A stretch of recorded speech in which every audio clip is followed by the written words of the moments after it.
El Shaddai, Ikaw ang Diyos na lumikha ng aming buhay. Ikaw ang Diyos ni Abraham, Isaac at Jacob. Ikaw ang Diyos ng bansang Israel. Ikaw ang Diyos na may likha ng langit at lupa. Sa gabing ito, naririto kami sa lugar na ito upang kayo ay aming purihin at sambahin, upang kayo ay aming pasalamatan dahil kayo ang Diyos na napakabuti, kayo ang Diyos na tapat, kayo ang Diyos na bibigay sa amin palagi ng pangalawang pagkakataon. Aming Ama, hinihiling namin ngayong gabi, Panginoon, kahabagan mo ang iyong mga anak. Lahat ng pumarito, hipuin mo ang katawan ng bawat isa. Sino man, Lord, na may karamdaman na narito ngayon sa iyong gawain, pagalingin mo, Panginoon, mula ulo hanggang talampakan. Maghimala ka sa bawat isang narito ngayon, Panginoon. Ikaw ang Diyos na dakilang manggagamot. Ikaw ang Diyos na aming Jehovah Rapha. Aming Ama, pagpalain mo rin, Panginoon, ang lahat ng pumarito na may mga kabigatan, may mga dinadaanan ng mga pagsubok at mabibigat ng problema. Tulungan mo sila, Panginoon, na mapagtagumpayan nila anumang problema o anumang suliranin na kanilang hinaharap. Dahil ikaw ang Diyos na kahit hindi namin nakikita, gumagawa ka ng paraan. Ikaw ang Diyos na kahit hindi namin naiintindihan, gumagawa ka ng himala, Panginoon. Pagpalain mo, O Diyos, higit sa lahat sa gabi ito, ang mabuting balita na aming pag-aaralan. Patuloy kayong mangusap sa aming lahat. Abutin mo ng iyong salita ang iyong mga anak. Abutin mo kami ng iyong kapahayagan. At dalangin namin, Lord, buksan mo aming puso at pag-unawa upang ang salita mo itumimo sa aming puso at ito'y maging binhi na matatanim sa matabang lupa. Inaangkin namin sa gabing ito, Panginoon, na sa attend namin gawain ito, mayroon ka ng ginawang himala sa buhay namin. At hindi lamang kami, Panginoon, maging aming mga mahal sa buhay na hindi namin kasama ngayon. Inaangkin namin, Lord, sila'y aabutin mo ng iyong mapagpalang kamay dahil kami naglilingkod sa iyo. Amen. Maraming salamat, dakilang Ama, ibinabalik namin sa iyo ang lahat ng papuri at parangal sa pangalan ni Jesus, sa ngalan ng Ama, ng Anak at ng Espiritu Santo. Purihin natin ang Panginoon.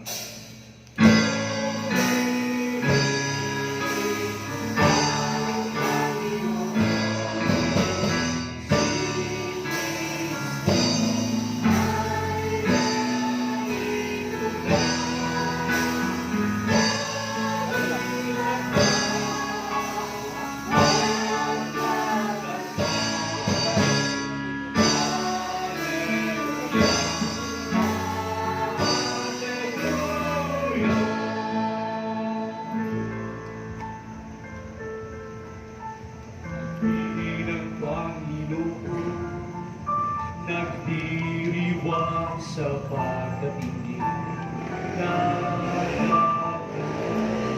ang Espiritu. Si Kristo ay narito na, halika ay iwasan na, tayo ay tutulungan na.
babasahin ay mula sa Genesis 26 verse 12 to verse 18. Genesis 26 verse 12 to verse 18. Nang taong iyon, si Isaac ay nagsaka sa lupain ng Gerar at makasandaang ibayo ang kanyang inani kaysa sa kanyang itinanim. Pinagpala siya ni Yahweh, patuloy na lumago ang kanyang kabuhayan at siya naging napakayaman. Nainggit sa kanya ang mga Pilisteo sapagkat marami siyang alipin at makawa ng tupa at baka. Kaya tinabunan nila ang mga balong ginawa ng mga alipin ni Abraham nung itinabubuhay pa. Sinabi ni Abimelech, umalis ka na, Isaac, mas makapangyarihan ka pa ngayon kaysa sa amin. Kaya umalis si Isaac at nanirahan muna sa libis ng Gerar. Ipinahukay niyang muli ang mga balon ni Abraham na tinabunan ng mga Pilisteo at ang mga balong iyon ay tinawag ni Isaac sa dating tawag nito ng kaniyang ama. Mga magulang at kapatid, ito po ang mga salita ng Panginoon. Palapakan natin ang Diyos at tayo magsuko mga kapatid, makakaupo na tayo, lingkod tayo. Magandang gabi po sa inyong lahat mga igsoon. Good evening, everyone. Sa gabing ito, ang topic ko, pinamagatan kong Never Give Up, Keep Digging the Well. Ulitin ko po yung topic ko. Never give up, keep digging the well. So, huwag kang sumuko, patuloy ka lang maghukay ng balon. Tatanungin ko kayo, dumating na ba sa punto ng inyong buhay na parang gusto niyo nang gumiba? Dumating na ba sa punto ng inyong buhay na parang gusto niyo nang sumurrender? Gusto gumibab sa itong relasyon sapagkat pakiramdam mo, ikaw lang yung umiintindi palagi sa kapartner mo. Gusto mo nang gumibab sa iyong pangarap sapagkat pakiramdam mo, kahit anong pagsisikap mo, nabibigo ka pa rin.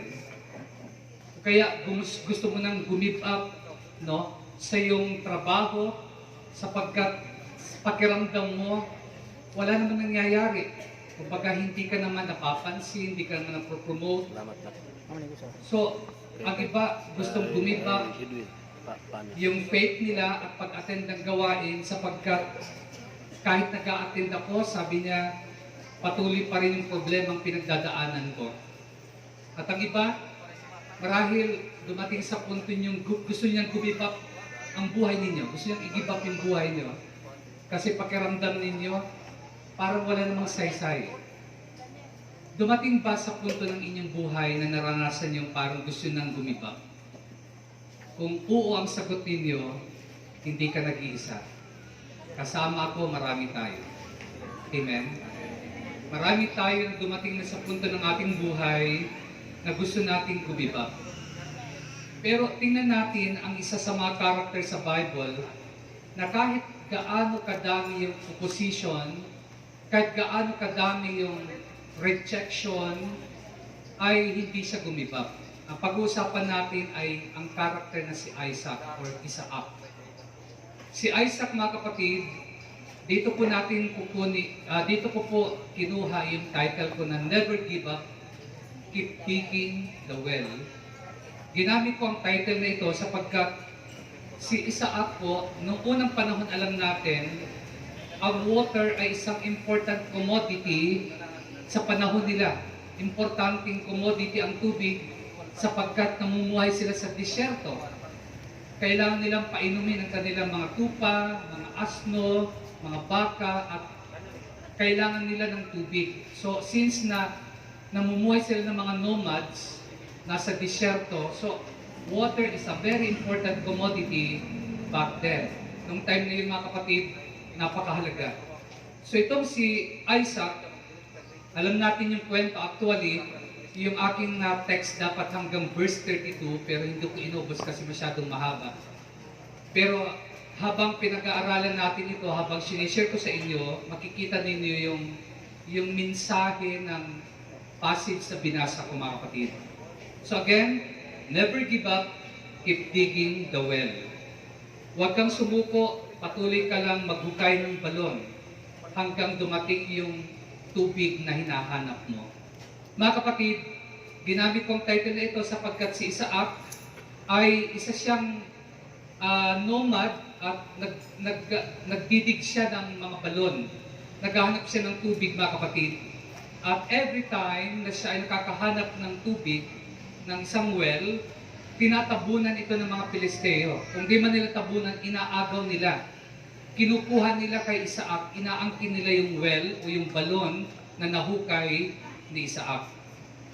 Pero mga kapatid, hindi sumuko si Isaac. Tuwing inaagaw sa kanyang balon, naguhukay siya ulit. Naguhukay siya ng panibago. Tuwing magdidiwang siya ng pagkahukay ng bagong balon, andun yung mga Pilisteo, inaagaw sa kanya, right at the moment that Isaac is about to celebrate his success by discovering water on the well, the Philistines snatched the water or snatched his rights and took over the same well by force. But Isaac did not give up. Hindi siya sumuko, mga kapatid. At yan ang gusto kong pag-aralan natin, mga kapatid, na kahit anong pangyayari, kahit anong obstacles, anong sagabal sa buhay mo, yung hindi ka susuko. Amen? Mga kapatid, hindi maalis sa buhay natin, at isa sa mga nakita ko ditong aral, hindi maalis sa buhay natin na kapag ikaw ay umuunlad o kaya nagtatagumpay, may mga tao sa paligid mo na gagawin ng lahat, mahinto lang yung progress mo. Yung kasabihan na, if I can't have it, neither can you. Kung hindi ko makukuha yan, hindi mo rin yan makukuha. Di po ba, mga kapatid? Hindi po maiiwasan yan. Nandito tayo sa mundo. Kaya may nagsasabing, life is unfair. At sino nagsabi sa'yo ng buhay ay fair? Totoo yan. Life is not always fair, but God is always faithful. Amen? So mga kapatid, let us discover the lessons from the experience of Isaac, the digger of the well, and how he conquered the world full of jealous people by the grace and protection of his God. Paano niya napagtagumpayan ang mundo na punong-puno ng mga taong humihila sa kanya pababa? Paano niya napagtagumpayan ang mundo na kung saan maraming tao na naninibugo sa kanya at napagtagumpayan niya yon sa tulong at biyaya ng Panginoon? Mga kapatid, hindi mo mapagtatagumpayan ang oposisyon sa buhay mo kung wala ang tulong at biyaya ng Diyos. Amen. That's why, importante na palagi tayong lumalapit sa Kanya, nagpre-pray, nagme-meditate ng words of God, nagpe-fellowship, sapagkat without Him, we can do nothing. Amen. Amen? Kahit anong sikap mo, kahit anong sipag mo, kung wala siya, walang mangyayari sa iyo. Amen? Mga kapatid, kaya nasabi ni Solomon, di ba, everything is vanity, everything is useless. Bakit? Sapagkat vanity ang lahat kung wala ang Diyos, kung hindi mo siya kasama. Walang saysay ang lahat ng bagay. Pero pagkasama mo ang Diyos, kahit simpleng bagay, may enjoy mo. Magdadalian sa'yo ng joy at kagalakan. Amen? So as we study Isaac's experience, step by step lang ang ating pag-aaral, we can relate with Isaac. Makaka-relate tayo. And like him, we will also discover how to be successful even in the most adverse situation, in any endeavors that we are doing in our own life. Mga kapatid, papaano tayo magtatagumpay katulad ni Isaac? Dito sa ating pag-aaral ngayong gabi, matutuklasan natin na kahit mahihigpit yung sitwasyon sa buhay mo, kaya mong magtagumpay. Amen. Nakikinig kayo? Amen. Kahit sa mga adverse situation, magtatagumpay ka pa rin. So una, tingnan muna natin, alam niyo po ang mga well dito, yung mga wells, yung mga balon dito, mayroon siyang name. Pinangalanan to. Sa Israel kasi may mga pangalan ng balon at sila rin ang nagpapangalan. At kadalasan, ang pangalan nila sa well ay meron yun relevance sa pangyayari. Now, ito po yung mga pangalan ng well na nahukay ni Isaac na pinangalanan dati ng kanyang ama na si Abraham, na nirename niya. Ang pangalan ng isa ay Isaac, ang pangalawa ay Sitna, ang pangatlo ay Rehoboth, ang pang-apat ay Sheba. So mga kapatid, sa passage na ito, may 4 na balon na pinangalanan. No? Yung Isaac, Sitna, Rehoboth, at Sheba. Kung inyong babasahin yung Genesis 26 from verse 12 to verse 18, mga kapatid. Pero 5 po ang tatawagin ko ditong well. Una, the well of envy. Verse 12 to 14, ang balon ng inggit. Number 2, the well of opposition. Ang verse 20, ang balon ng pagsalungat. Number 3, the well of accusation. Verse 21, ang balon ng paratang. Number 4, the well of freedom. Verse 22, ang balon ng kalayaan. Then number 5, the well of vindication. Verse 26 to 28, ang balon ng pagtatanggol. The well of envy, the will of opposition, the will of accusation, the will of freedom, and the will of vindication. So, pisa natin. Verse 12 to 14, the well of envy. Ang balon ng inggit. Basahin ko ulit yung verse 12 para maliwanag hanggang 14. Nang taong yun si Isaac ay nagsaka sa lupain ng Gerar at makasandang ibayos ang kanyang inani kaysa kanyang tinanim. Pinagpala siya ni Yahweh, patuloy na lumago ang kanyang kabuhayan, at siya'y naging napakayaman. Nainggit sa kanya ang mga Pilisteo sapagkat marami siyang alipin at makawan ng tupat baka. So Isaac planted his crops and harvested 100 times more than he planted. This happened because the Lord had blessed him. Naging mayaman siya. He became rich and wealthy. His wealth continued to increase. Lalong lumaki ang kanyang yaman, mga kapatid, kasi ang tinanim niya 100 times as much ang kanyang inani. Sabi ng verse 14, for he had possessions of flocks and possessions of herds and a great number of servants. So the Philistines envied him. Kinaingitan siya. Dahil sa blessing ni Isaac, nainggit ang mga Pilisteo. Oftentimes, when God blesses you, worldly people are going to be envious of you. And sometimes, even Christian people are going to be envious of you. Alam niyo po, kadalasan, kapag pinagpapala ka ng Panginoon, ang mga tao ay maiinggit sa inyo. May mga tao sa paligid ninyo na maiinggit sa inyo pag pinagpala kayo. At minsan, hindi lang mga worldly people, kahit mga kasama mo mismo sa ministry, kaiinggitan ka. Pag pinagpala ka. Amen. Lesson number 1. Meron akong i-share sa inyo ng ilang lessons. Lesson number 1, blessings may invite jealousy.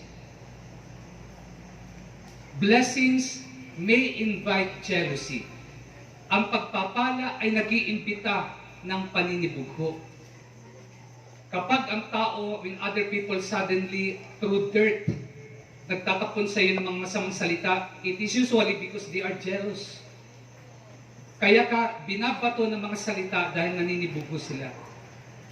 Kasi nga po, pinagpapala ka. Di ba may kasabihan, kapag ang puno, maraming bunga, binabato. Amen? Jealousy can turn friends into enemies. Naniniwala kayo? Ang paninibugho ay ginagawang kaaway ang isang kaibigan. Maraming magkaibigan dati, ngayon magkaaway na. Bakit? Dahil sa jealousy at envy. Dahil sa paninibugho at inggit. Jealousy can turn friends into enemies. Naniniwala kayo doon? Amen. Kaya, ano sabi ng verse 5? No? Kaya tinabunan nila ang mga balong ginawa ng mga alipin ni Abraham noong itinabubuhay pa. Sinong tumabon sa mga well? Yung mga Pilisteo, mga Philistines. Kaibigan ni Isaac ang mga Pilisteo. Pero naging kaaway dahil sa inggit sa kanya. Na-remember ninyo si David at si King Saul? Alam niyo po ba na magkaibigan sila? Naging best friend pa nga ni David yung anak ni King Saul, si Jonathan. Naging magkaibigan sila dahil pag-possess na si Saul ng evil spirit, si David tumutugtog siya ng lyre or whatever wind instruments at umaalis yung masamang spirito sa katawan ni Haring Saul. At dahil doon, napalapit ng husto kay Haring Saul si David na parang anak na niya ang turing niya. Pero one day, galit na galit siya kay David. Gusto niyang patayin ito. Anong dahilan? Why is that? Because of jealousy. Because of envy. Kasi yung mga tao, sumisigaw si David, libo-libong namamatay. Si Saul, daan-daan lang. Nag-umpisa siyang mainggit. Nag-umpisa siyang manibugo. Ang dati niyang apple of the eye, ang dati niyang kaibigan, naging kaaway na niya. Kaya ito sinasabi ko, jealousy can turn friends into enemies. Amen? So, kahit sa pamilya natin, nangyayari yan, mga kapatid, di ba? Kapag pinagpala ka, huwag kang aasa na lahat ay matutuwa sa iyo. Kahit sa pamilya, minsan magkakapatid, nag-iinggitan. Amen? Sa church, nangyayari yan. No? Sa trabaho, lalo na, nangyayari yan. Sa school, nangyayari yan. No? So, let's go to the next lesson. So, lesson number 1, blessings may invite jealousy. So, verse 16, ang pangalawang lesson, and Abimelech said to Isaac, "Go away from us, you are much mightier than we." Sinabi ni Abimelech, umalis ka na Isaac, mas makapangyarihan ka na ngayon kaysa sa amin. Lesson number 2, jealousy is a product of insecurity. Jealousy is a product of insecurity. Ang paninibugho ay produkto lang ng kawalan ng tiwala sa sarili. Amen? Pinaalis ni Abimelech si Isaac kasi ang tingin niya mas makapangyarihan na itong si Isaac na nagpumasok na kay Abimelech yung insecurities, mga kapatid. Kaya ang paninibugho ay produkto lang ng kawalan ng kasiguraduhan, kawalan ng katiyakan sa sarili, unstable ka, hindi ka firm. Pag insecure ang isang tao, magseselos siya. Kasi kung secure ka, kung alam mo sa sarili mo na matatag ka, bakit ka maninibugho? Kilala mo ang sarili mo. Amen? Kung alam mong maganda ka, bakit ka magseselos? Kung alam mong mabait ka, bakit ka maninibugho? Kung alam mo na anak ka ng Diyos, bakit ka magjejelos? Bakit ka nagjejelos? Dahil po produkto yun ng insecurities. Amen? Insecurity is rooted from the wrong appraisal of self-worth. Pag mali yung pag-estima mo sa iyong sarili, pumapasok doon ang ugat ng insecurities. Ang maling appraisal ng self-worth, yung maling pagsukat ng sarili mo, no, yun ang ugat ng insecurity. Alam niyo ba, mga kapatid, ito yung wrong appraisal of self-worth. Kapag sinusukat mo ang sarili mo sa meron ng iba, amen? Pag yan ang ginawa mo, liliit ang tingin mo sa sarili mo, mai-insecure ka, kasi mali ang appraisal mo sa self-worth mo. Sinusukat mo yung worth mo sa meron ng iba na wala ka. Napapakinggan niyo ako? Amen. Kaya ka nai-insecure kasi bakit siya maputi, ako hindi maputi? Bakit siya matangkad, ako hindi matangkad? Bakit siya matangos ang ilong, ako hindi? Bakit siya magandang sasakyan, ako wala? Huwag mong sukatin ang value mo sa mayroon ng iba. Dahil iba-iba ang binibigay ng Diyos. Amen? Insecurity is a mistaken view that my value is equivalent with my possession. Yan, isa pa yan. No? Ang insecurity, mali yung paningin mo, no, sa iyong sarili, dahil iniisip mo ang value mo ay nakadepende doon sa possession mo, kung anong meron ka. Amen? Maling pagtingin na ang ating halaga ay katumbas kung anong meron tayo. Kapag kaunting ari-arian natin, wala na tayong kwenta. Sabi ng iba, kapag kaunting pera natin, wala na tayong halaga. Kapag mababang pinag-aralan natin, wala tayong saysay. Mali yan. Yan ang ugat ng insecurities. Huwag mong At titingnan ang value mo sa bagay na meron ka. Amen? Insecure people always compare themselves with others. Ang mga taong insecure, palagi nilang kinukumpara ang sarili nila sa iba. Palagi silang nakatingin sa iba. Amen. Mga kapatid, punta tayo sa lesson number 3. Kaya, verse 17, umalis si Isaac at nanirahan muna sa libis ng Gerar. Lesson number 3, God is using conflicts and even broken relationship to test our priorities and characters. Yan po ang pangatlong lesson. God is using conflicts and even broken relationships to test our priorities and characters. Ginagamit ng Diyos ang mga hindi pagkakaintindihan at ang mga sirang relasyon para subukin tayo kung anong mahalaga sa atin, kung ano yung asal natin. Ano bang mahalaga na sa atin? Yung material na bagay o yung tao? Kaya minsan may conflict para i-test ka ni Lord. Ano bang importante sa iyo? Yung pinag-aawayan yung cellphone o yung kaibigan mo? Yung pinag-aawayan yung bagay o yung taong yon? Kaya minsan ginagamit ng Diyos ang mga conflicts para tingnan kung ano yung ating priorities at kung ano yung ating character, yung ating asal. Amen? Sa verse 17, umalis si Isaac sa Gerar para ma-preserve ang pagkakaibigan nila na Abimelech. Hindi niya nilaban ang karapatan niya. Isaac values relationship more than his rights and assets. Kaya umalis si Isaac sa lugar na yon, nagparaya siya, umalis na lang siya para ma-save niya yung relationship nila ni Abimelech. Amen? Para sa kanya, importante ang relasyon kaysa sa karapatan niya at assets niya. Nagparaya si Isaac para maiwasan ang gulo.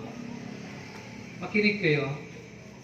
Maraming magulong relasyon. Bakit? Sapagkat walang nagpaparaya. Nakikinig kayo? Maraming mga relasyon na hindi po nagkakasundo sapagkat walang nagpapakumbaba, walang naggigiveaway, walang nagbibigay. Si Isaac, iba siya. Iba siya, mga kapatid. Nag-giveaway siya. Umalis siya sa lugar na yon para ma-preserve yung kanyang relationship kay Abimelech. Amen? Maraming mag-asawa, hindi nagkakasundo sa araw-araw na lang na ginawa ng buhay nila. Walang araw na hindi nagbabangayan. Bakit? Sapagkat parehas mataas ang lipad. Walang nagpapakumbaba.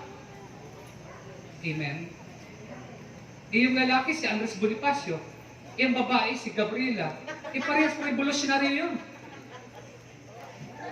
Magkakaroon talaga ng gulo.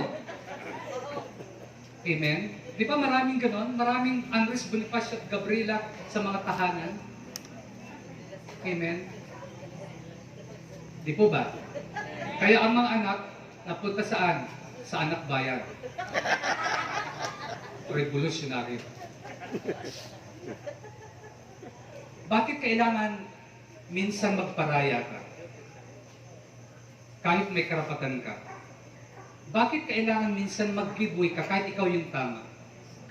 Bakit kailangan minsan magpakumbaba ka kahit mali yung karelasyon mo? Dahil importante ang relasyon. Amen. Amen? Amen. Gusto mong ma-save yung relationship.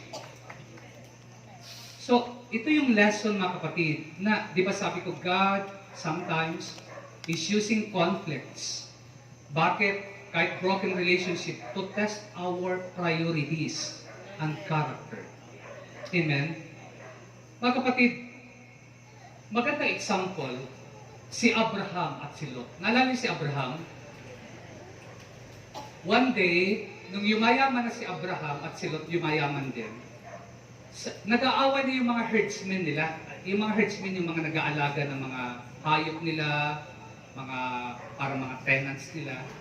So, sabi ni Lot, Uncle, nag-aaway ng mga herdsmen natin dahil sobra tayong dumadami, maghiwalay tayo. Maghiwalay tayo. Para kanya-kanya tayo. So sabi ni Abraham, okay, pumili ka. Kapag pinili mo yung kanan, pipiliin ko yung kaliwa. Pag pinili mo yung unahan, pipiliin ko yung likuran. Pag inuna mo yung kapatagan, pipiliin ko yung mabato. Okay? Tingnan niyo si Abraham. Si Abraham ay uncle. Si Lot ay pamangkin. Tatanungin ko kayo, sinong may mas unang karapatan? Si Abraham kasi uncle siya. Pero nagparaya siya. Binigay niya ang first lot, ang first choice kay Lot. Pumili ka. Pinili ngayon ni Lot yung plain, yung kapatagan ng Jordan. Kaya napunta siya sa Sodom at Gomorrah kasi kapatagan yun. Nung pili ng kapatagan, anong pinili? Anong natira kay Abraham? Kabundukan, mga bato. Pero sino ang pinagpala sa kanila? Si Abraham. Alam niyo po, walang nagpaparaya na pinababayaan ng Diyos.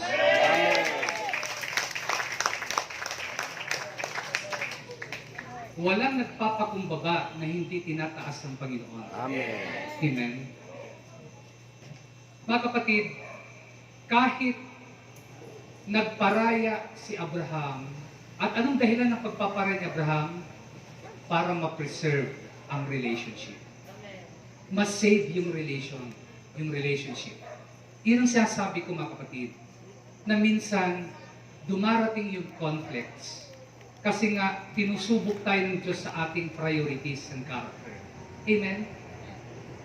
Halimbawa, mag-asawa, nawala ng trabaho ang asawa, inaaway mo ng asawa mo dahil walang trabaho, di dapat ganon. Sabihin mo sa asawa mo, Han, mas importante ka sa akin kaysa sa pera na binibigay mo. Kaya niyo bang gawin yan? Amen? Mas mahal kita kaysa sa pera na binibigay mo sa akin. Ang iba, wala. Kababakasyon lang, umalis ka na kagad, wala tayong pera. Amen? Kailangan i-save yung relationship. Ano ba yung ating priority? Amen? So mga kapatid, lesson number 4. Punta tayo sa lesson number 4. Ang next lesson. Verse 18, pinahukay niya muli ang mga balon ni Abraham at tinabunan ng mga Filisteo. Yun, kita nyo? Naghukay ulit si Isaac ng well, nagdig ulit siya. At ang ginawa ng Filisteo, tinabunan nila ulit ito, mga kapatid. At ang mga balong yun ay tinawag ni Isaac sa dating tawag dito ng kanyang ama. Okay? Lesson number 4. When disappointed, dig again the former well. God is a God of restoration and revival. When disappointed, dig again the former well. God is a God of restoration and revival.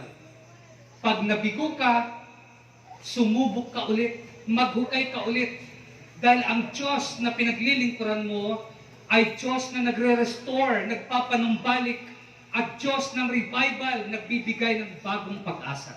Amen. Amen? Pag nabigo ka sa isang bagay, balikan mo at sumubok ka ulit. Huwag mong iwanan basta-basta. Nabigo ka sa pag-aaral, bumalik ka sa pag-aaral. Nabigo ka sa negosyo, bumalik ulit sa pagninegosyo. Pag nabigo ka sa asawa mo, hindi solusyon yung magpalit ka ng asawa. Ayusin mo ulit. Kung siya sabi mo, hindi ko naman ang asawa ko hindi ma-inlove ka ulit. Ligawan mo siya ulit. Amen? Amen. Because God is a God of restoration and revival. Amen? Hindi solusyon yung magpalit ka. Amen? Hindi solusyon. I-restore mo. Ang Diyos ng restoration. Mag-dig ka ulit. Kung saan ka nadapa, doon ka bumangon. Doon ka i-restore ng Diyos. Amen. Alam niyo po, kung minsan, may mga pagkakataon na kung saan tayo bumagsak, nag-escape tayo. Alam niyo, ang hagdan, hindi ka pwedeng mag-skip ng isang step. Baka mahulog ka. Minsan may mga pagsubok sa buhay natin na pag hindi mo na aayos yung character mo sa pagsubok na yon, magugulat ka sa araw, yun pa rin yung problema mo. Kasi hindi mo pa nasusolve. Hindi mo pa naaayos. Hanggat hindi mo pinapasa ang isang bagay, ibabalik at ibabalik ka ng Diyos doon. Amen? Palapakan natin, Panginoon. Kung saan ka nadapa, doon ka bumangon. Anong ginawa ni Isaac? Nung tinabunan ng mga Pilisteo ang mga well, naghukay ulit siya. Hindi siya sumuko. Quitters never win and winners never quit. Amen? Mga kapatid, maraming Kristiyano, ito na lang, maraming Kristiyano palipat-lipat ng ministry. Bakit? Kasi sa isang ministry may nakita siyang mali. Isang ba yung ministry na walang mali? Lahat yan may mali. Pag palipat-lipat ka ng ministry dahil may nakikita kang mali, ang tawag sa'yo, church hopper.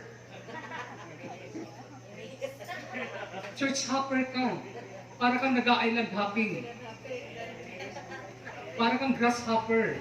Patalon-talon. Amen? Sa katatalon mo, kalilipat at kalilipat, saan ka napunta? Backsliding. Nag-backslide ka kasi lahat may mali. Ang hindi mo alam, mas malaki ang mali mo. Amen? Mga kapatid, never give up. Never back down. Keep trying. Keep digging the well. Si Thomas Edison, bago niya nalikha ang light bulb, nakasanlibong mahigit pa siya beses na nag-try, pero hindi siya gumibak. Ikaw, nakakalibak pa lang, ayaw mo na. Nakakalimang bigo ka pa lang, sabi mo, surrender na ako, nasa na yung lubid. Next lesson, verse 19.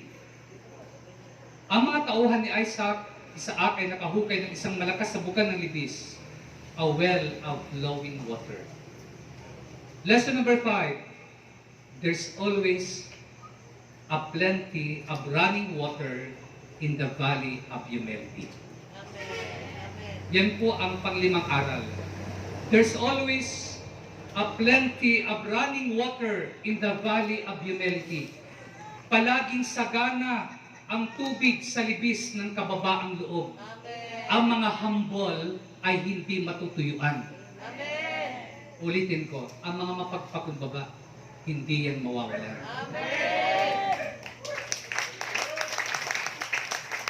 Matthew 5 verse 5, mapalad ang mga mapagpakumbaba sapagkat mamanahin nilang daigdig. Isipin niyo yun? Daigdig ang mamanahin mo dahil mapagpakumbaba ka. Hindi lang yung lupa ng tatay mo at mga ninuno mong mamanahin mo, daigdig mamanahin mo. Blessed are the meek, for they will inherit the earth. James 4 verse 6, God resists the proud but gives grace to the humble. Napupuot daw ang Diyos sa mga mapagmataas, pero pinagpapala niya ang mga mapagpakumbaba. There's always a plenty of water, of running water in the valley of humility. Amen? Mga kapatid, a well of continuous supply is always reserved for the humble people. Naalala ninyo? Alam nyo, kapag ang Diyos nakita niya makumbaba ka, yung hingi mo mga kapatid, yung hingi mo, higit pa doon ang ibibigay ng Diyos. Higit pa doon pag humble kang tao. Pakinggan nyo to. 1 King chapter 3 verse 11 to verse 12. Pakinggan nyo ha. Itong passage na ito yung time na kinausap ng Diyos si Solomon. At sabi ng Diyos kay Solomon, kasi grabe yung offering ni Solomon sa temple, sabi ng Diyos kay Solomon, Solomon, humingi ka kung anong gusto mo. Parang blank check. Sulat mo yung amount. Humingi ka. Ask whatever you want. At alam niyo po, anong sagot ni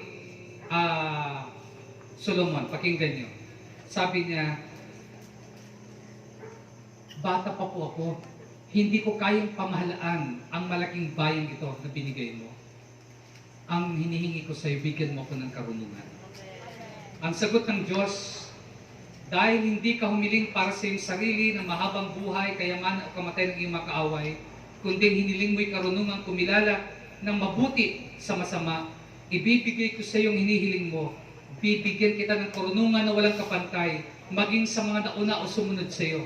Ibibigay ko rin sa iyo ang mga bagay na hindi mo hiningi, kayamanan at karangalang hindi mapapantayan ng sino mang hari sa buong buhay.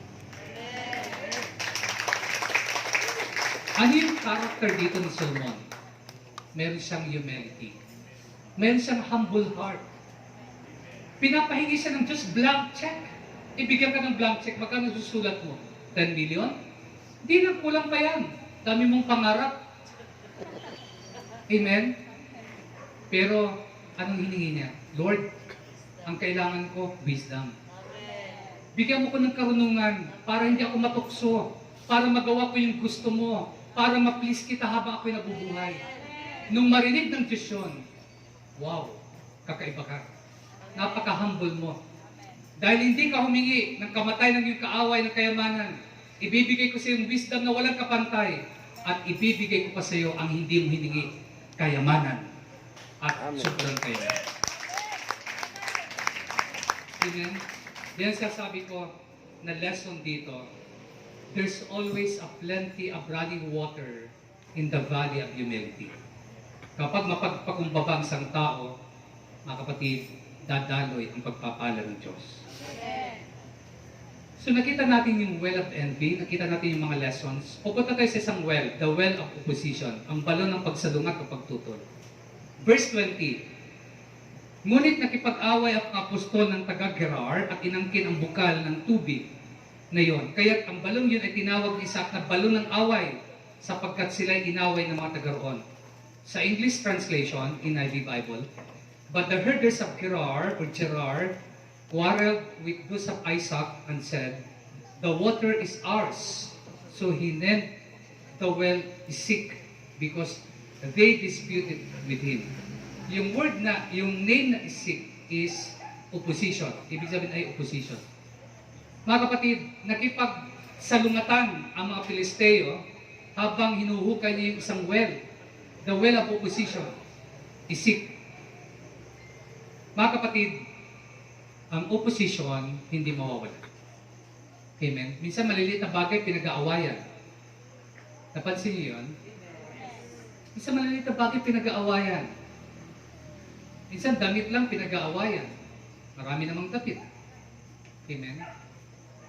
Naalala ko po, mayroong years ago, mayroon pong isang malaking statue sa border ng Chile at Argentina.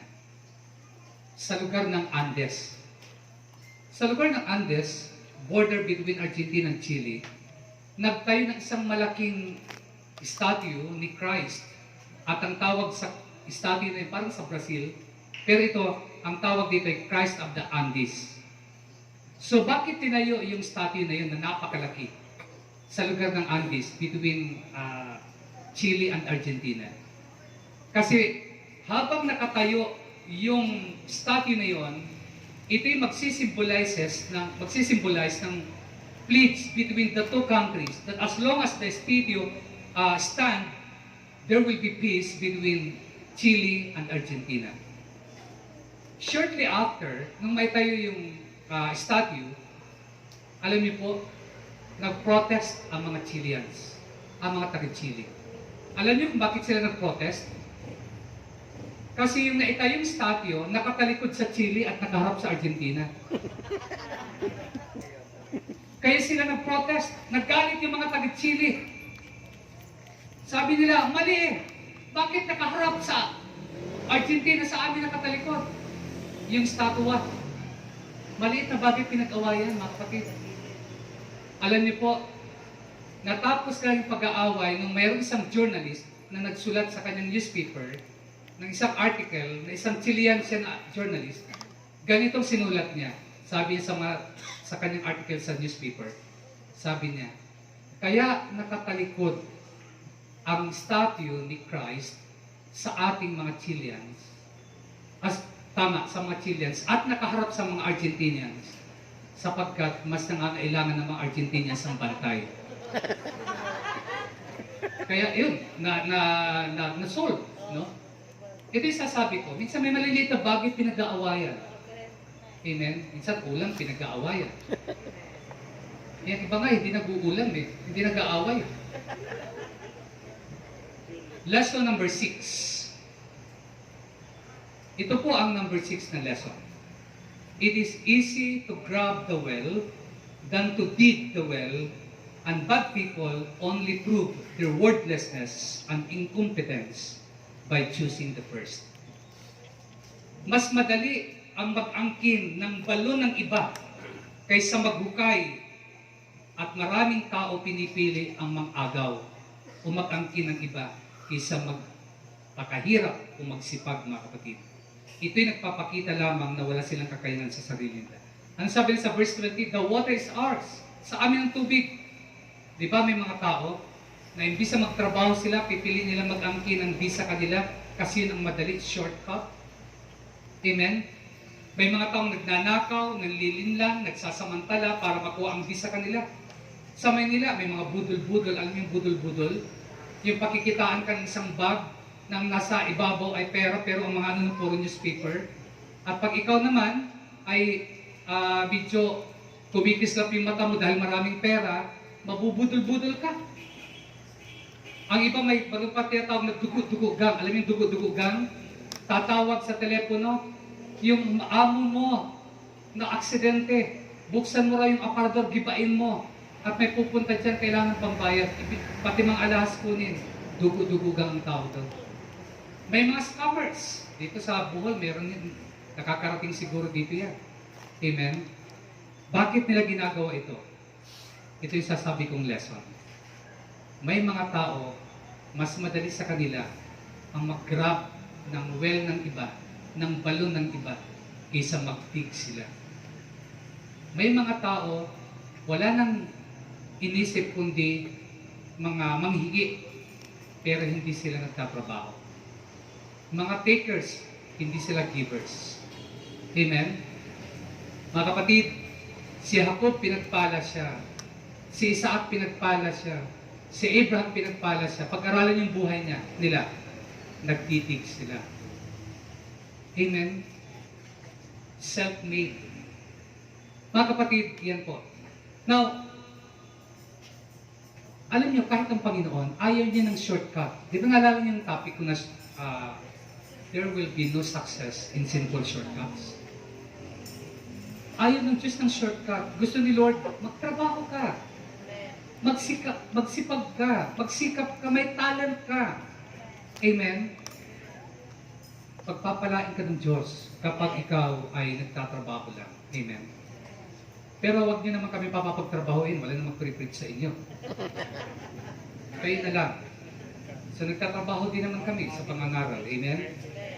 So number 3, the will of accusation. Nakilala din the will of envy, the will of opposition, the will of accusation. Verse 21. Na makahukay muli sila, nakipagtalo na naman sa kanilang mga taga-Gerar, kaya tinawag itong balon ng pagtatalo. Then they dug another well, and they quarreled over that one also, so he called its name Sitna. Sitna means Satan or accuser. Alam niyo bang ibig sabihin ng pangalan Satan? Pag sabing Satan, accuser. Yung nag-accuse, yung palagi nagpaparatang accuser yun, mga kapatid. Amen? Kaya minsan, a person you never quarreled before can suddenly spread accusation and slander about you. Bakit po? Dahil Sitna, accuser. May mga tao magbabato sa iyo ng maling paratang. Lesson number 7. Unjust accusations and oppositions may be leading you to the better well. Unjust accusation and oppositions may be leading you to the better well. Mga kapatid, ang hindi makatarungan na paratang na tinatapon sa iyo, ang hindi nila alam, magdadala pa yan sa iyo sa magandang balon. Amen? Dahil sa accusation nila kay Isaac, napunta siya sa mas magandang balon. Di ba? Maraming tao na dahil sa maling akusasyon sa kanila, lalo silang nagsikap at napunta sa magandang kalagayan. Di ba? Karamihan ng mga taong self-made, yung mga self-made na tao, bakit sila naging ganun? Bakit sila naging successful yung mga self-made na tao? Kasi nga po, may mga challenges eh. May mga challenge sa kanila, kaya nagsikap sila hanggang naging matagumpay sila. Kaya minsan, huwag yung kapuutan, huwag sumamang loob. Huwag kayong sasamang loob sa mga taong nang babato sa inyo ng maling accusation. Kasi yung pagbabato sa inyo, lalo pa yung magtutulak sa iyo papunta sa magandang kalagayan. Amen. Amen? Lalo pa yung magtutulak sa iyo. Si Joseph, pinaratangan siya, di ba? Na rapist, katulad ko. Pinaratangan siya na rapist, ng gahasa. Pero ano nangyari? Yung wrong accusation, yung false accusation, nagtulak sa kanya para maging ano? Maging gobernador. Kung walang paratang na yun, di siya makukulong.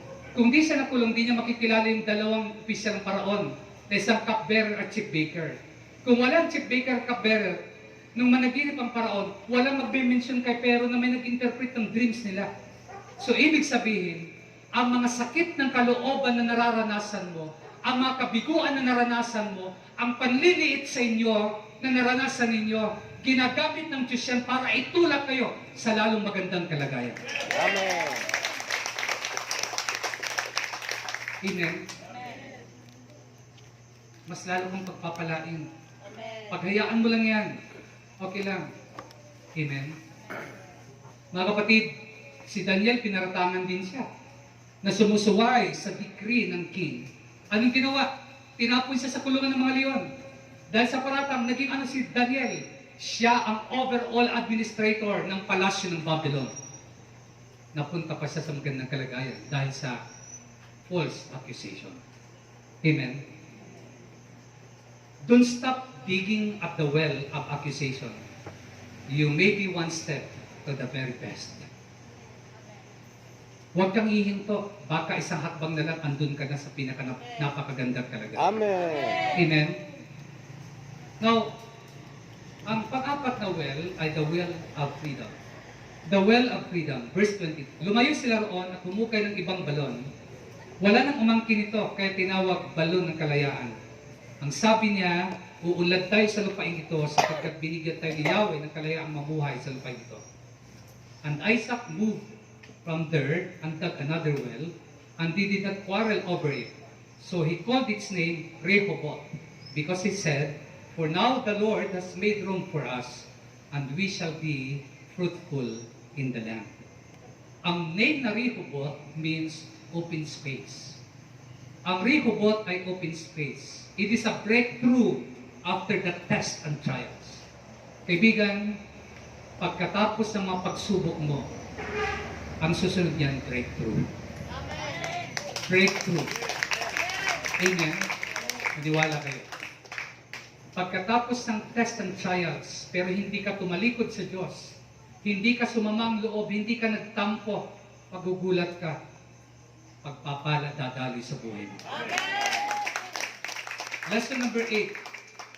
After test and trials, God has prepared a big place for those who never give up and keep digging to find God's will for their lives. Pagkatapos sa mga pagsubok, ang Diyos ay naghahanda ng malaking lugar para sa mga hindi sumusuko. James 1:12. Mapalad ang mga taong nananatiling tapat sa kabila ng mga pagsubok, sapagkat matapos siyang subukin, tatanggap siya ng gantimpala ng buhay na pinangako ng Panginoon sa mga umiibig sa Kanya. Last well, yung panghuling balon, the well of vindication. Pag sabing vindication, yung pagtatanggol. O sabihin na natin, vinindicate ka, pinagtanggol ka, pinatunayan na wala kang sala. Verse 26 to 28. Dumating si Abimelech, buhat sa Gerar, kasama si Ahuzat, na kanyang tagapayo, at si Pikol, na pinuno ng mga hukbo. Tinanong siya ni Isaac, bakit mo ko dinalaw? hindi ba't galit ka sa akin at ako'y pinapaalis mo sa iyong bayan? Ito ang sagot nila. Naniniwala na kami na ngayon nakasama mo ang Diyos. Nais namin makipagkasundo sa iyo. We have certainly seen that the Lord is with you. So we said, let there now be an oath between us, between you and us, and let us make a covenant with you. Nang araw ding yon, binalita ng mga alipin ni Isaac na sila nakahukay ng panibagong tubig. Tinawag niyang balon ng panata. Ang balon yon, kaya hanggang ngayon, tinawag yun na Beersheba. Ang tawag sa lungsod na yun, Sheba. Ang Sheba means 7. 7. The Lord will restore our blessings 7 times. Amen. The Lord will restore your blessings 7 times. Sheba. Pag na-restore ka ng Diyos, 7 ulit pa. Ang nawala sa iyo, 7 times ang babalik sa iyo. Kapag hindi ka gumibap sa Panginoon. Never give up. Keep digging the well. Amen? The Lord will restore our blessings. Ibabalik ng Diyos. Lesson number 9, last lesson.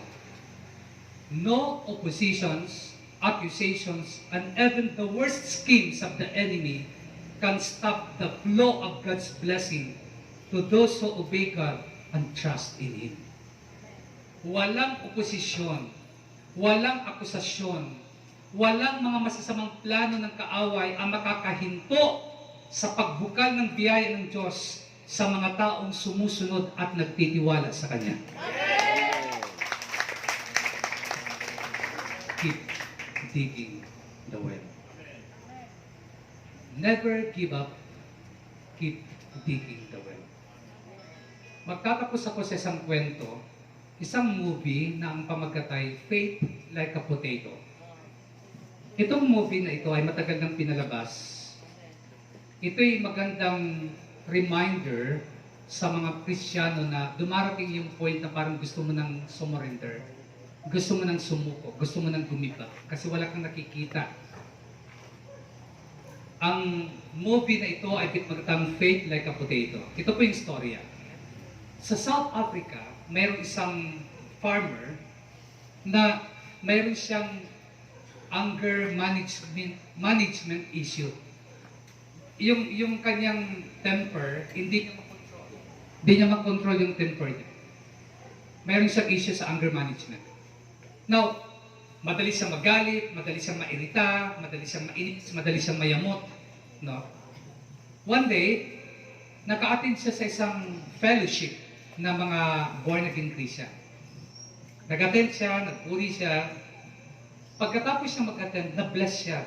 At di nagtagal, na-convert siya. No?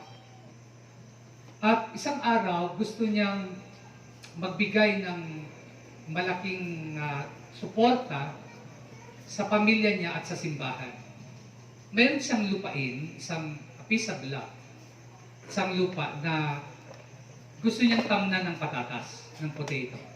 Kaya lang yung lupa tuyo, dry. Pero may conviction sa puso niya na magtanim lang. Kasi during that time, ina-expect lang nila yung rain. Yung ulan lang ang magtutulong sa kanilang pananim. Pero walang ulan, matagal lang walang ulan. Pero ang ginawa nitong farmer, nagtanim siya. Alam niyo po, nagulat siya na mag-harvest siya. 100-fold ang harvest niya. Sobrang dami ang inani niya. Alam niyo kung bakit? Kahit walang ulan, sapagkat nung naghukay siya, nakita niya may tubig sa ilalim ng lupa. As he begins to dig, ni-reveal ang isang bagay na may flowing water sa ilalim ng lupa na di niya nakita. Di niya nakikita. Between seed time and harvest time, alam niyo mga kapatid, may ginagawa ang Diyos na hindi mo nakikita. Amen. Pag may tinanim ka sa Panginoon, minsan kahit nagbibigay ka sa Diyos, naglilingkod ka, nagbigay ka ng time mo, nagbigay ka ng oras, panahon, nagbigay ka ng talento mo sa Panginoon, ng pera sa Panginoon, ang hindi mo alam, kahit di mo nakikita, mayroong mga pagpapala na dumadaloy na hindi mo nakikita. Diyos. Ganyan si Lord, mga kapatid, magpala.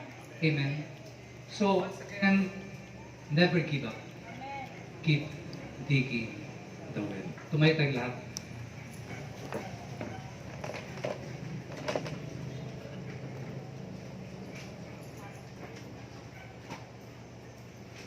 Ang Diyos natin ay isang Diyos na tapat sa kanyang mga pangako. Matagal na po akong kilala sa Panginoon, matagal akong naglilingkod. Almost 30 years na. Never pang nagpabaya si Lord. Tapat siya sa kanyang mga pangako. Kapatid, ano man ang pinagdadaanan mo ngayon, gaano man kabigat yung dinadala mo, just believe. Maniwala ka lang. Kahit di mo nakikita, may ginagawang Diyos sa buhay. Never give up. Huwag kang susuko. Huwag kang susurrender. Laban lang. Gawa lang. Katulad ni Isaac, naghukay lang siya ng naghukay. Never give up. Keep digging the well. Close your eyes. Lumapit tayo sa Panginoon. Sa pamagitan ng isang awitin, tapat ang Diyos na ating pinaglilingkuran.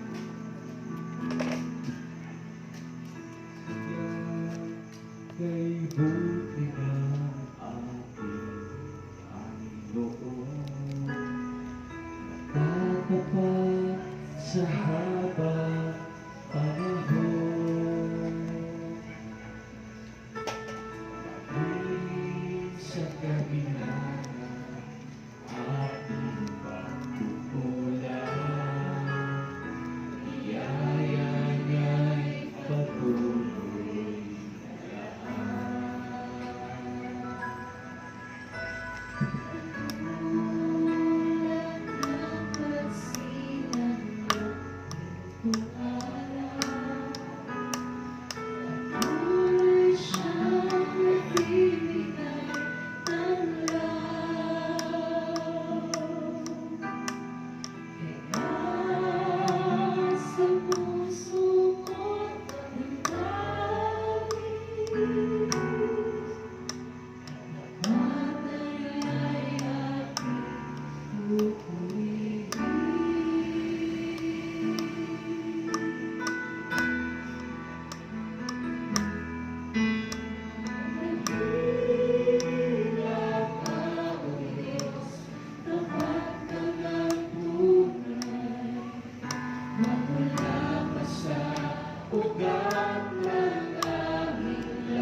mundo'y magunaw na, maaasahan kang lagi.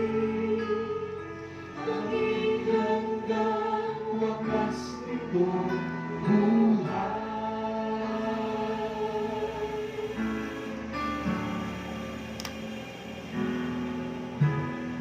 Kaya, O Diyos, Ikaw aking pupurihin.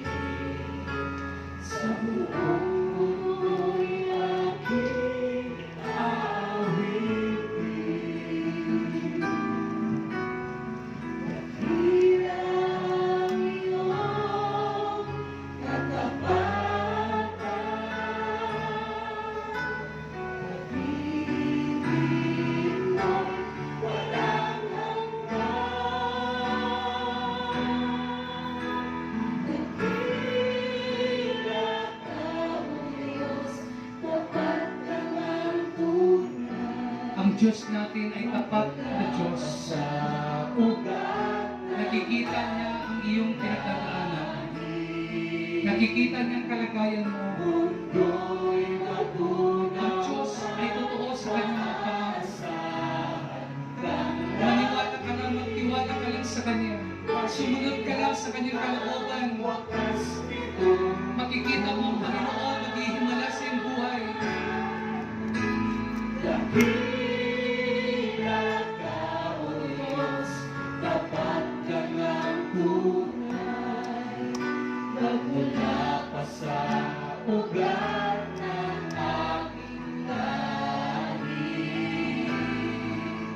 Mundo'y magunawa, maaasahan kang lagi, maging hanggang wakas itong buhay.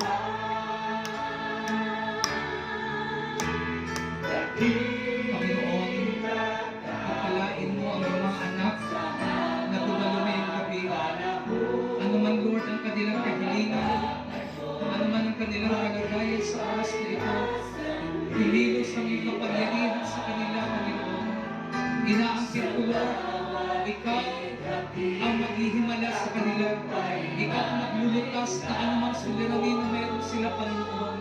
Sa pangalan ni Jesus, inaangkin ko ang mga may karamdaman, pagagalingin mo sa oras na ito.